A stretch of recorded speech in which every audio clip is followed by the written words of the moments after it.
an undercover FBI agent to go and, well, off his wife. Yeah, that's exactly what happened. Put up the picture for Mass. Massachusetts. Attorney Alan Gesson was convicted of murder for hire after evidence revealed he tried to hire an undercover FBI agent he believed was a contract killer. He wanted this person to murder his former partner and the mother of his two kids. So Priscilla Chica Guerra, he and this individual were embroiled in a long-standing dispute that would lead to contentious child custody proceedings, with millions watching and many people benefiting from this program. So Gesson's murder plot began to take shape in the summer of 2022, when he started meeting with an undercover agent and sharing details of his crumbling co-parenting relationship. He thought the agent was a hitman with extensive government connections, which he desired to use to dispense with Chica Guerra and get full custody of the kids.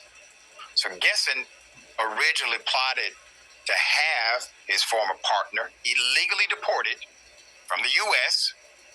and wanted to pay the agent $100,000 to set up the deportation.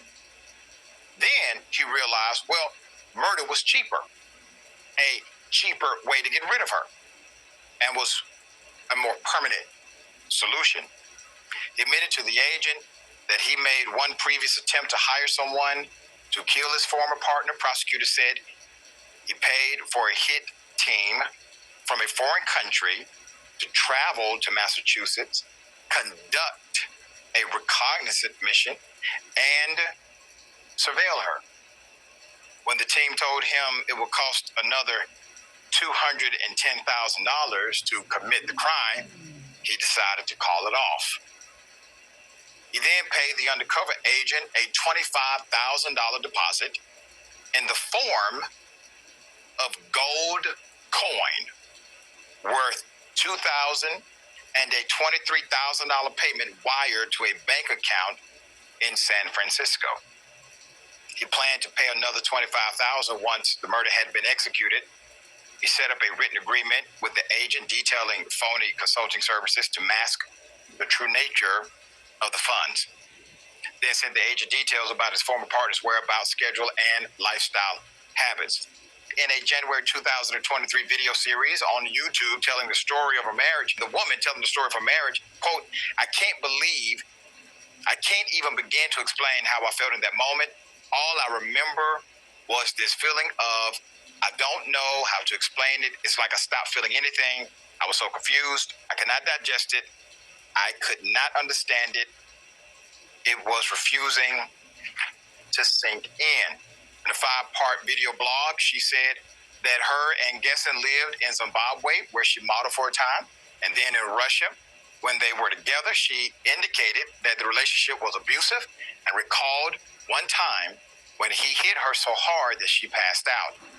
There were also extended periods when he would keep her son away from her. After a 1-week trial in May 2023, a federal jury found him guilty. Once he has completed his prison term, he'll serve 3 years of supervised release. It's a damn shame. You know, this goes back to the adage, you don't really know someone, but it seemed as if this individual, well, he was known. He was a violent person. She got away from him, and rightfully so. But look at the lengths he went through in order to get this done. He calls in a foreign team. They come in, they literally put her under surveillance, and then, well, they want too much money. They go back. Somehow he gets caught up talking to an undercover FBI agent. Thankfully, the person is not a real hitman. They discuss deporting her illegally, and then he finds it cheaper to just pay $50,000, which $2,000 of that was in gold coin. She's alive. survived because, well, he did not find another true hitman to do the job. When I see stories like this, Jackson, I look at some of the tail signs of the individual prior. So this person seems to be a decent individual outside, right? He's an attorney. He's this citizen that's dutiful. He's a world traveler. But on the inside, corrupt and evil as hell, and taking this woman through God knows what in their personal lives. Thankfully, this individual will be held accountable. However, he will be out after a certain amount of time and then have supervised release. I think people who try to hire someone to kill should have the same extent and penalty as murder. What say you? Yeah, definitely. I mean, because clearly this guy is out of his mind because of the lengths that he took. But also, you might think that given that he's an attorney, he would be intelligent enough to realize that you probably won't get away with this. I mean, generally speaking, out of all the crimes that you can do in modern day, especially modern day America, murder is just not one of those things that you really can get away with anymore. Everything's on camera. They got informants all over the place. They can look at where you spent your credit cards, and then all the motive and everything that's been around as long as detectives. I mean, but how profoundly self-centered do you have to be to see an issue between your wife, the mother of your children, and then how would that impact the children if she's just gone all of a sudden, especially if it's something tragic? But this guy went about it in just the complete wrong way in terms of leaving a paper trail everywhere. This dude made digital down payments, written agreements. He's sitting there talking to the, fake hitman like he's a therapist, telling him all his business about why he's doing it. I mean, clearly this dude is mentally and emotionally unstable to another degree. So after 10 years of being in prison, we know that